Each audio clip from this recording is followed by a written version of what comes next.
When we're talking about generative AI and security, we often hear use cases around SecOps and how it can support incident response. That has been something that has been very effective and helpful in client use cases that we've discussed. However, we are seeing a lot of traction in a few critical areas, including compliance and audit response. There are situations where our clients are having to dig through a lot of information in order to provide context to the security environment. And so by setting our RAG context to a unique set of information that is relevant to your security environment and switching from that SecOps persona, we can actually provide further context for those routine, mundane, repetitive tasks when it comes to responding to that audit. For the following 3 use cases, we will run through a SOX audit support engagement. It's not particularly engaging for a lot of folks to do that initial data population, that data parsing, but it provides critical function to our cybersecurity leadership and the audit support engagement.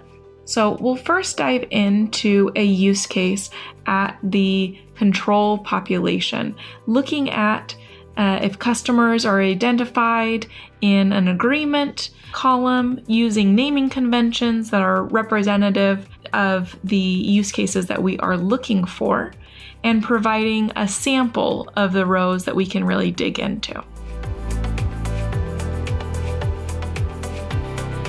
By providing the model with a lot of direction on the specific components that we'd be looking for, we're able to receive outputs that are relevant to our audit and can then move forward.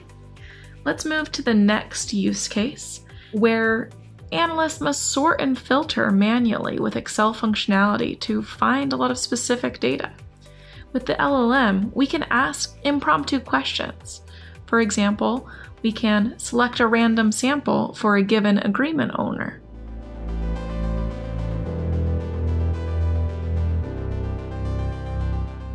This helps us dive into the agreement owner's specific details, provide a little bit more context that can help support the audit. Our third use case is looking at another data set sampling population.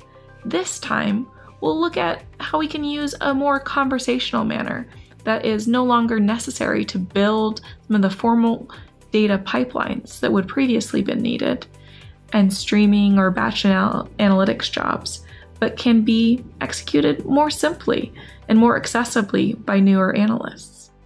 All of this information on the agreement owner sampling is helpful. However, it's a little bit hard to use information as it's just in the chat functionality. So let's look at the capability to export that to something that you can provide as evidence and to be able to work through a little bit more on your own as well into a CSV format.